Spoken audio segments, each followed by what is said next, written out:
Hi guys, welcome to the channel. आज की video में बात करूंगा मैं डिप्रेशन के ऊपर। आगे बढ़ने से पहले मैं 2 पॉइंट क्लियर कर देना चाहता हूं।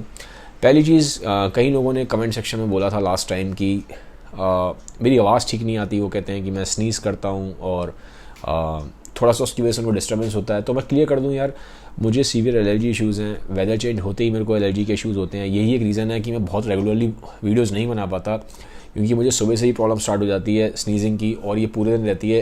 नाक मेरी ब्लॉक रहती है।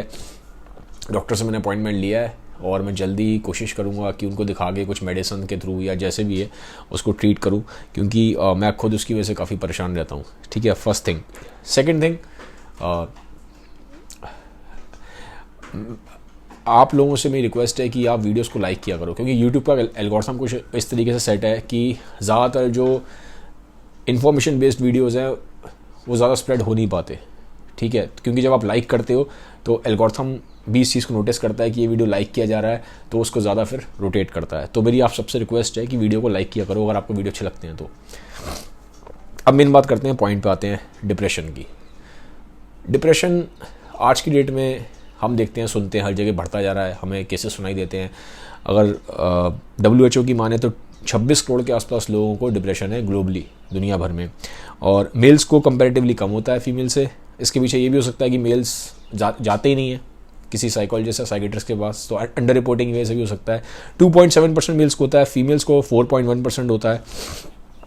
और डिप्रेशन एक काफ़ी बड़ा कॉज है सुसाइड का भी। ठीक है, जो मेजर डिप्रेशन जब हो जाता है तो उसमें देखा गया है कि major depression is one of the reason for people to commit suicide.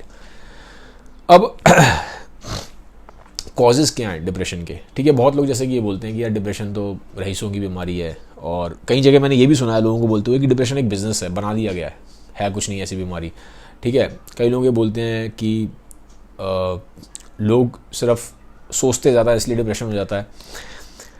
अब मैं थोड़ा सा क्लैरिटी करना चाहता हूँ कि जितने भी थॉट प्रोसेस हैं या जो ओपिनियन है जो ज़्यादातर एक लेमैन में वाइड स्प्रेड है, ये पूरी तरह से ठीक नहीं है।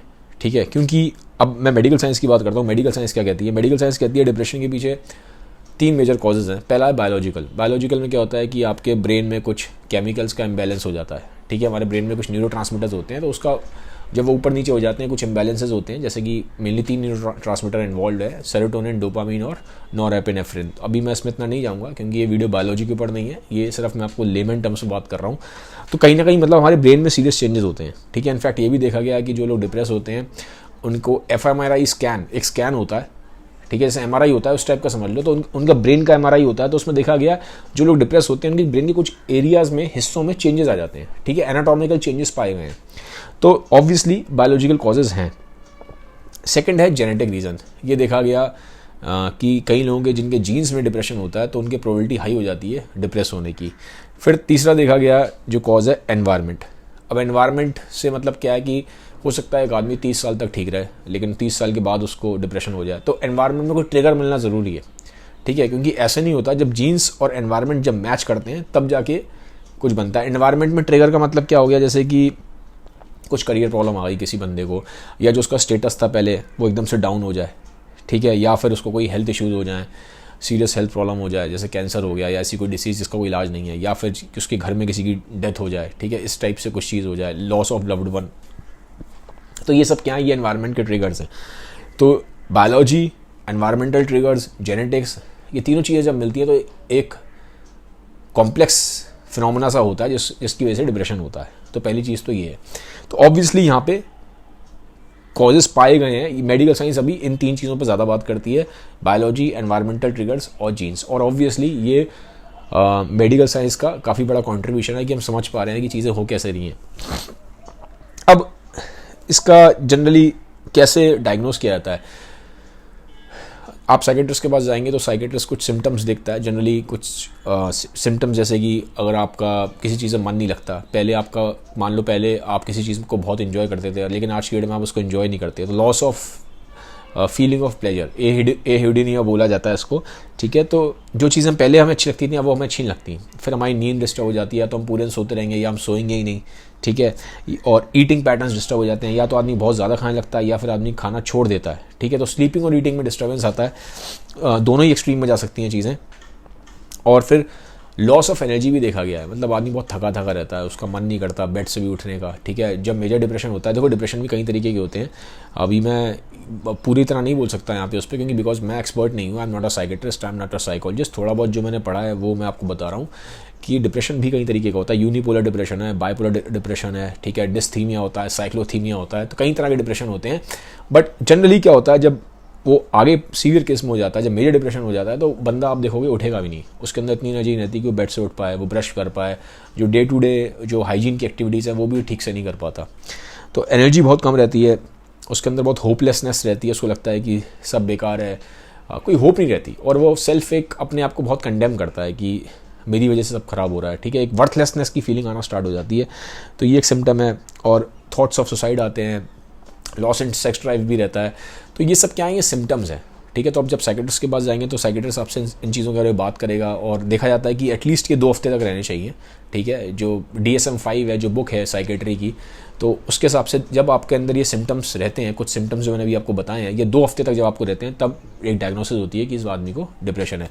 बाकी मैं एक चीज़ और बता देता हूँ कि ये जो वीडियो सिर्फ एक अवेयरनेस के लिए, अगर किसी को भी डिप्रेशन है और जो ये वीडियो देख रहा है, तो भगवान करके कृपया करके आप कोई भी दवाई खाना बंद ना करें। जो आपका इलाज चल रहा है साइकोलॉजिस्ट से, साइकेट्रिस्ट से, वो जाएं, ठीक है। बिकॉज मैं ना तो साइकेट्रिस्ट हूँ ना मैं साइकोलॉजिस्ट हूँ, ये वीडियो सिर्फ एक मैं जनरल अवेयरनेस के लिए बना रहा हूँ, ठीक है। तो अगर आपको किसी को भी इस तरह की प्रॉब्लम है तो आप मेडिकल एडवाइस ज़रूर लीजिएगा। जो मेडिकल ट्रीटमेंट है उसको बिल्कुल भी किसी भी तरीके से छिड़खानी नहीं करनी है, आपको वो करना है। ये वीडियो सिर्फ एक अवेयरनेस पर्पज़ के लिए बना रहा हूँ मैं, ठीक है। तो जब आपको इस तरह से सिम्टम्स रहते हैं, 2 हफ्ते तक रहते हैं, तब हम बोलते हैं, डॉक्टर बोलेगा आपको कि आपको डिप्रेशन की प्रॉब्लम है। और उसका ट्रीटमेंट क्या होता है, अगर ट्रीटमेंट की बात करूँ तो ट्रीटमेंट जनरली इसका काउंसलिंग के थ्रू होता है, उसको CBT बोलते हैं, कॉग्निटिव बिहेवियरल थेरेपी। उसमें काउंसलिंग करेंगे, आपका जो थॉट पैटर्न है उसको करेक्ट करने की कोशिश करेंगे, कि आपको जो परसेप्शन है दुनिया की तरफ, आप उसको कैसे ठीक कर सकते हैं। फिर मेडिकेशन का भी यूज़ होता है, जनरली SSRI का यूज़ होता है, एंटी डिप्रेसेंट्स यूज़ होती हैं। तो बहुत केसेस में दोनों का यूज़ होता है, काउंसलिंग और मेडिसिन दोनों का। तो ये तो क्या है, जो चीज़ें मैंने अभी आपको बताई हैं, एक मैंने आपको थोड़ा सा इंट्रोडक्शन दिया है यहाँ पे कि इन जनरल डिप्रेशन क्या होता है, सिम्टम क्या है, ट्रीटमेंट क्या है, कैसे होता है, क्यों होता है, ठीक है। तो ये मैंने आपको एक ब्रीफ ओवरव्यू दिया डिप्रेशन का। तो अभी तक जैसे मैंने आपको जो बताया कि कॉज ऑफ डिप्रेशन जो है या तो बायोलॉजी है, या वो जीन्स है, या वो एनवायरनमेंट है, ठीक है। बट अब थोड़ा सा मैं आपको एक अलग एक यूनिक पर्सपेक्टिव प्रोवाइड करने की कोशिश करूँगा। अब ये मेरा पर्सनल ओपिनियन है, अब ज़रूरी नहीं आप इससे एग्री करो, बिल्कुल आप 100% से डिसएग्री कर सकते हो, बट सिर्फ मैं अपना एक पर्सपेक्टिव रख रहा हूँ, ठीक है। ये कोई मेडिकल पर्सपेक्टिव नहीं है, इसके पीछे कोई मेडिकल साइंस नहीं है, लेकिन जो चीज़ें मैंने पढ़ी हैं और जो मैंने समझा है, वो मैं अपना एक ओपिनियन, एक यूनिक पर्सपेक्टिव आपके सामने रख रहा हूँ। अगर आपको अच्छा लगता है वो काम करे तो उसको अप्लाई करना, नहीं करे तो आप उसको बिल्कुल डिस्कार्ड कर सकते हो, ठीक है। तो अब यहाँ से जो मैं बोलने जा रहा हूँ, ये मेरा पर्सनल ओपिनियन है, इसके पीछे कोई मेडिकल साइंस का बैकअप नहीं है, ये मैं पहले बोल दूँ। It is not evidence based, ठीक है। अब देखो यार, सिगमंड फ्रॉइड एक साइकेट्रिस्ट थे और साइकोलॉजी की फील्ड में काफ़ी बड़ा कंट्रीब्यूशन है। साइको एनालिसिस के फादर बोले जाते हैं, पायनियर ऑफ साइको एनालिसिस बोला जाता है। थोड़ा मैं बता देता हूँ, सिगमंड फ्रॉइड ने मेन क्या बोला था। सिगमंड फ्रॉइड ने बोला था जो हमारा माइंड है, कॉन्शियस माइंड, वो बोलते हैं माइंड 2 तरीके के होते हैं, आप समझ लो। मैं उसको थोड़ा सा ओवर सिंप्लीफाई कर रहा हूँ, एक्जैक्टली चीज़ें इतनी ईजी नहीं है, लेकिन I am just trying to make you it simple so that you guys can understand. Freud कहते थे कि जो माइंड है वो 2 हिस्सों में बटा है, वो एक आइसबर्ग की तरह है, ठीक है। जो ऊपर आइज होती है वो सिर्फ 10% होती है, नीचे पानी की 90% होती है। जो हमारा जो मैं आपसे जैसे बात कर रहा हूँ, आप मुझे सुन रहे हो, आप मुझे समझ रहे हो, ये हमारा कॉन्शियस माइंड है, ये सिर्फ 10% है। इसके नीचे जो माइंड है, जिसके बारे में हम अवेयर ही नहीं है, इसके बारे में पता ही नहीं है, वो कहते हैं वो सबकॉन्शियस माइंड है, वो बहुत पावरफुल है, वो 90% है। वो कहते हैं जो हम सोचते हैं, जो हम लॉजिक लगाते हैं, जो हम कंट्रोल करते हैं, जो विल पावर लगाते हैं, वो हम कॉन्शियस माइंड से लगाते हैं, 10% वाले से। और जो हमारे अंदर इमोशंस हैं, जो हमारे अंदर फीलिंग्स हैं, वो हमारे सबकॉन्शियस माइंड से आती हैं। वो एक ऐसा हिस्सा है जिसको हम नॉर्मली एक्सेस नहीं कर पाते, ठीक है। अब होता क्या है, इस सबकॉन्शियस माइंड में क्या होता है, जो भी चीज़ हम खुल के एक्सप्रेस नहीं कर पाते, वो हमारे सबकॉन्शियस माइंड में चली जाती है।